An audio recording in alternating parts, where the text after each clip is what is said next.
To their detractors, they are known as Nazis in pinstripes, but their numbers are growing. 15,000 people joined the march in Dresden, part of a movement calling itself Patriotic Europeans against the Islamization of the West. Protesters chanted, "We are the people," copying demonstrators who took to the city streets 25 years ago in the weeks before the fall of the Berlin Wall. This time, the demonstrators claimed 21st century Germany is being taken over by Islam. Die Islamisierung findet statt. Sie findet in unseren Schulen statt. Islamization is taking place. It is happening in our schools and our nurseries, where we can no longer have pork on the menu.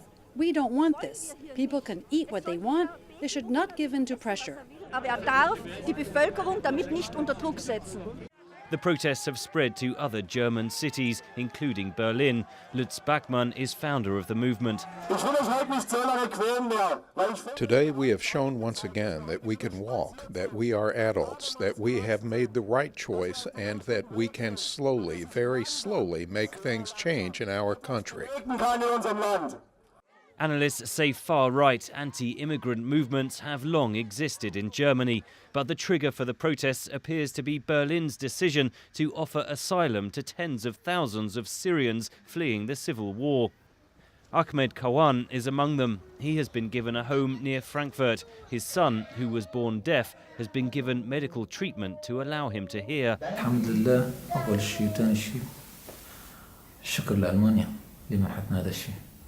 First, thanks to God, but second, thanks to Germany. There are so many people that are forced to arrive illegally by sea or air, but Germany made it so we could arrive in a peaceful manner. Germany should be praised for providing nearly half of all the resettlement places offered to Syrian refugees by the international community, says Sharif Al-Sayed Ali of Amnesty International.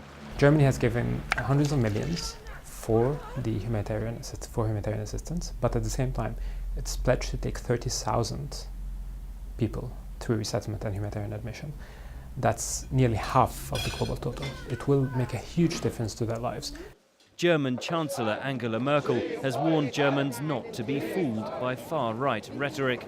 Deutschland gibt es zwar die Demonstrationsfreiheit, aber es ist kein Platz. There's freedom of assembly in Germany, but there's no place for incitement and lies about people who come to us from other countries. And therefore, everyone needs to be careful that they're not taken advantage of by the people who organize such events. Instrumentalisiert wird. Counter-demonstrations have taken place, including this one in Cologne, calling for tolerance and denouncing the so-called anti-Islamization marches. For many Germans, there are uncomfortable echoes of the country's far-right 20th century history. Henry Ridgwell for VOA News, London.